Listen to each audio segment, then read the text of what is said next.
लोकसभा में लाया गया संविधान का 131वां संशोधन बिल पास नहीं हो पाया। इसमें संसद की 543 सीटों को बढ़ाकर 850 लोकसभा सीटें करने का प्रावधान था। लोकसभा में 21 घंटे की चर्चा हुई। चर्चा के बाद वोटिंग हुई। इसमें 528 सांसद मौजूद थे। इन 528 सांसदों ने वोट डाला, जिसमें पक्ष में 298 वोट और विपक्ष में 230 वोट पड़े। लेकिन बिल पास कराने के लिए 2/3 बहुमत की जरूरत थी।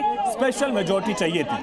528 का 2/3 होता है 352 यानी 352 वोट। इस तरह बिल 54 वोटों से गिर गया और संविधान संशोधन नहीं हुआ। लेकिन इसके बाद इस पर सियासत शुरू हो गई है। सत्ता पक्ष जहां कांग्रेस समेत बाकी विपक्षी दलों को महिला विरोधी बता रहा है, तो वहीं विपक्ष महिला आरक्षण की आड़ में परिसीमन से जोड़कर इसे मिशन बता रहा था। एनडीए सांसद विपक्ष के खिलाफ प्रदर्शन कर रहे हैं, तो वहीं तमिलनाडु में जश्न का माहौल है। खुद मुख्यमंत्री एम के स्टालिन पटाखे जलाते नजर आए।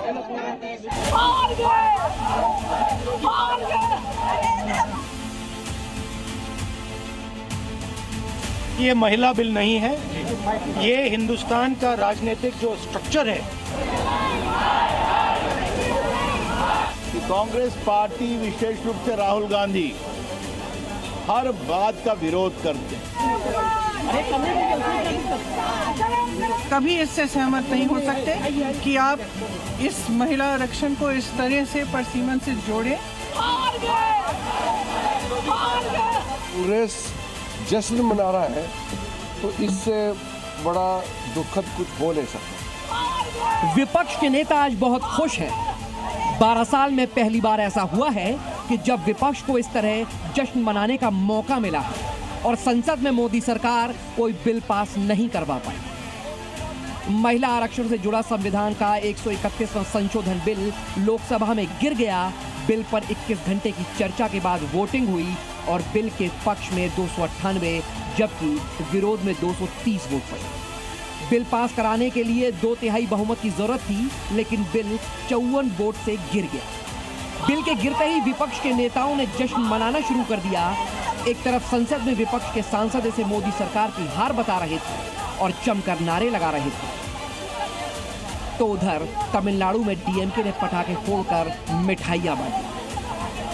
बिल के गिरते ही राहुल गांधी ने कहा, संशोधन विधेयक बिल गिर गया। उन्होंने महिलाओं के नाम पर संविधान को तोड़ने के लिए असंवैधानिक तरकीब का इस्तेमाल किया। भारत ने देख लिया, इंडिया ने रोक दिया। जय संविधान। उधर सरकार ने विपक्ष को आड़े हाथों लिया, महिला विरोधी बताया और कहा कि महिलाएं विपक्ष के नेताओं को कभी माफ नहीं करेंगी। अमित शाह ने कांग्रेस समेत तमाम विपक्षी नेताओं को चेतावनी देते हुए कहा, नारी शक्ति के इस अपमान का असर दूर दूर तक जाएगा। उन्होंने कहा, विपक्ष को न केवल 2029 के लोकसभा चुनाव में बल्कि हर स्तर पर, हर चुनाव में और हर जगह महिलाओं के गुस्से का सामना करना पड़ेगा। संविधान पर आक्रमण था और इसको हमने हरा दिया, तो अच्छी बात है। महिला बिल नहीं है, ये हिंदुस्तान का राजनीतिक जो स्ट्रक्चर है, इलेक्टोरल स्ट्रक्चर है, उसको बदलने की कोशिश है।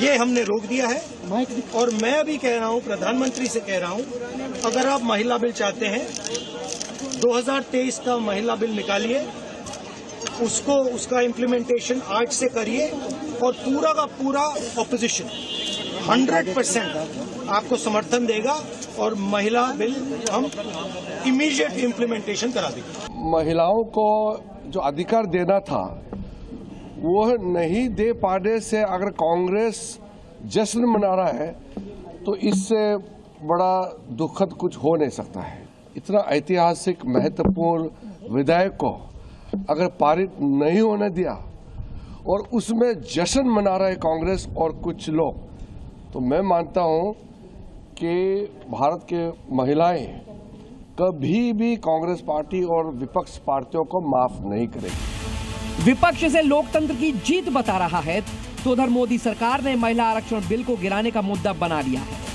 अब एनडीए के नेता इसे पूरे देश में लेकर जाएंगे, विपक्ष के खिलाफ प्रदर्शन करेंगे, सोशल मीडिया के जरिए देश भर में मुद्दे उठाएंगे।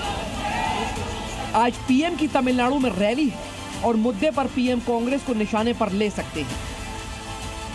यानी महिला आरक्षण बिल पर देश में नई सियासत शुरू हो गई है।